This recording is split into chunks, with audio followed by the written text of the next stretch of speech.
Dear Mooji, I just want to cry. People tell me that I cannot control my emotions, and I fear that that is the truth. For it is hard to be present when I become engulfed in emotions. How is love meant to feel? Is it love if the emotions also contains pain? Joel. I just want to cry. People tell me that I can't control my emotions, and I fear that this is the truth.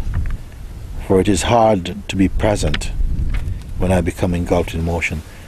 It is not, yes, maybe we can say, if you become engulfed in emotions and somehow something is filled with tears and crying and crying and crying. But I want to say something. Even if you are crying oceans of tears, there's an awareness there which is not crying. There's a stillness there which is not crying. It is just an awareness itself, like a space untouched. You see? So if you say it is hard to be present when I become engulfed, because the attention is feeding the emotions, it's identifying with the emotions, and so then you will not feel you're able to witness them, because you're so identified with the emotions, you see.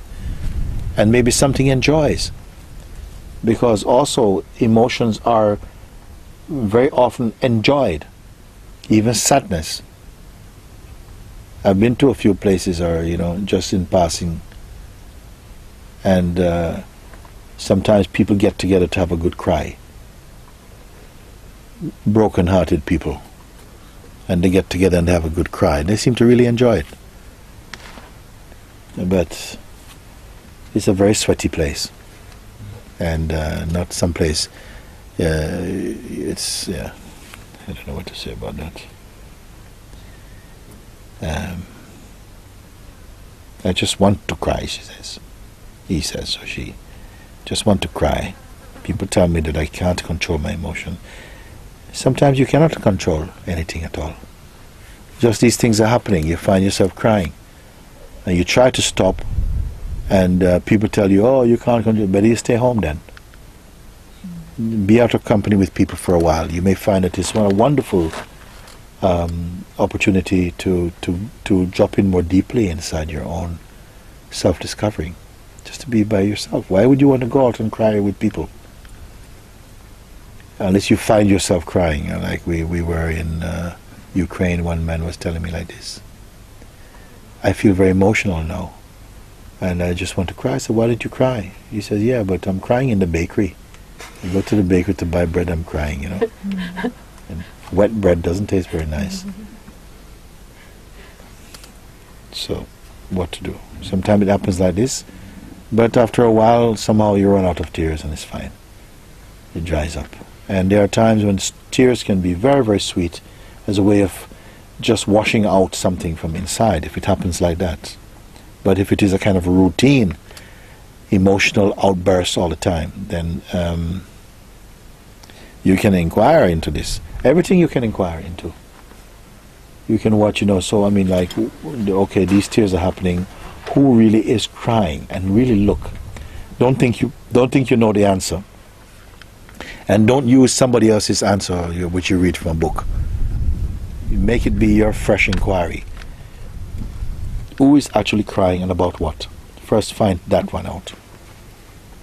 And really don't move with any assumptions. Just clearly look, like it was your job to find out. For it is hard to be present when I become engulfed in emotions. Not always. As I said before, you can be swimming in tears and inwardly be in complete serenity, but the tears won't last long when it's like that. Only if you are somehow, spurring on your own emotions to get excited, like something, enjoying it, then you can say it's going on. And then if it is like that, then you have no right to be complaining about it. How is love meant to feel? Well, that is, I can talk about that. Is it love if the emotions also contain pain? Yes, why not?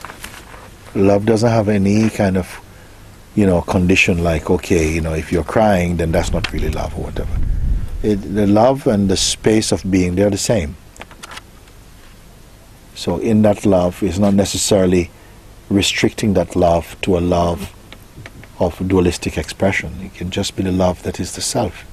And in that, sometimes tears, laughter, joy, screaming, shouting, running around naked is happening. But that itself is untouched. You see? We don't need to bother about all these things really so much. Sometimes when you look into them, we're just entertaining some trivial little notions and stuff. Just forget about all of that. That's not going to help you. You have to ask something much more direct. If you want to be free, then these are not the questions you would be asking so much. These are questions for, little relief.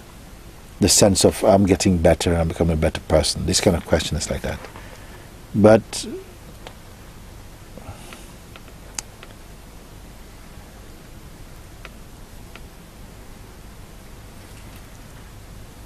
in a way, it can sound harsh when you come and you say, I'm this patient and I'm suffering.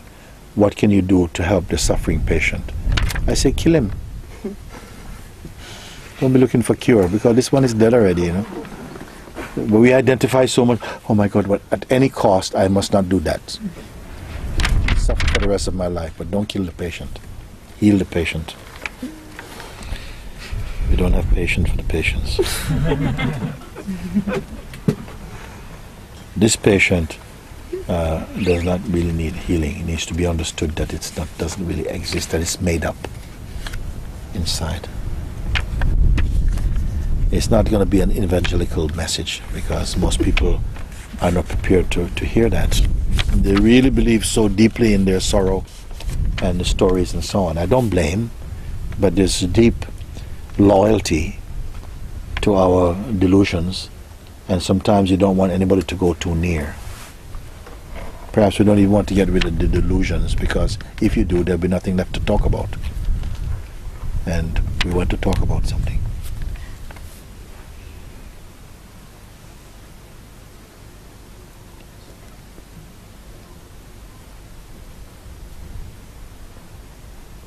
And we like that our problems are taken seriously. Nobody wants the problems to be laughed at.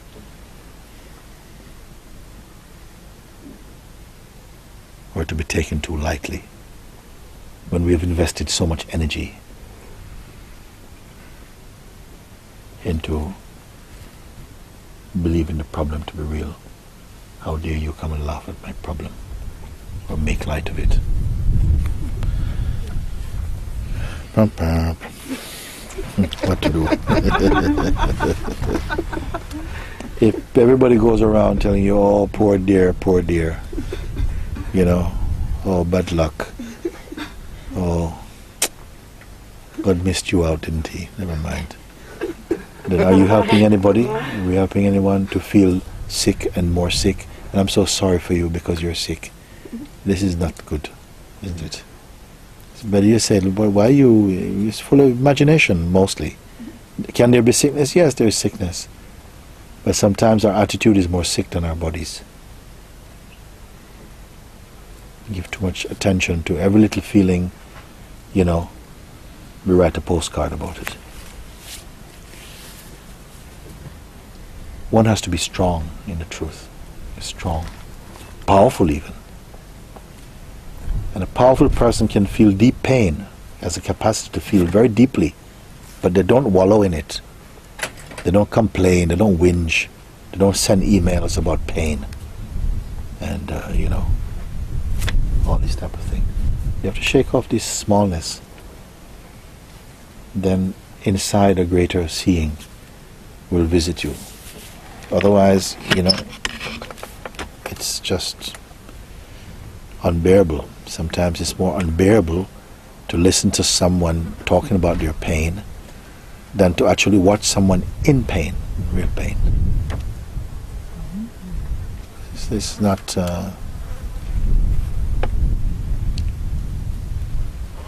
so much of what we speak is nonsense.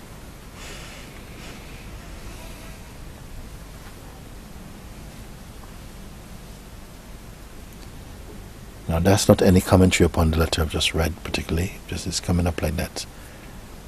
As a general thing, that we give so much attention to things which are we can easily overlook.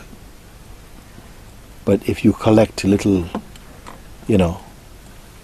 basket of pain potatoes, make a very painful soup out of it, and then you want people to drink your soup.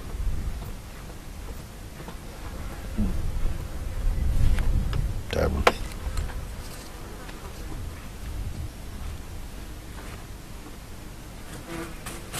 Such a wonderful capacity is within us to see things, and without identity. The clouds just, a cloud is passing anyway. Can you tell? Hang on a second, I'm going to get my camera. Don't move. Can you say that? No. It's not in your control. Why don't we just be like that with life? Everything is going, passing. Why you must take ownership of it, hold it. You cannot actually do it, You have to use that kind of photographic memory to have a relationship with something which is by nature passing. You have to have a relationship with a photo image of it or something.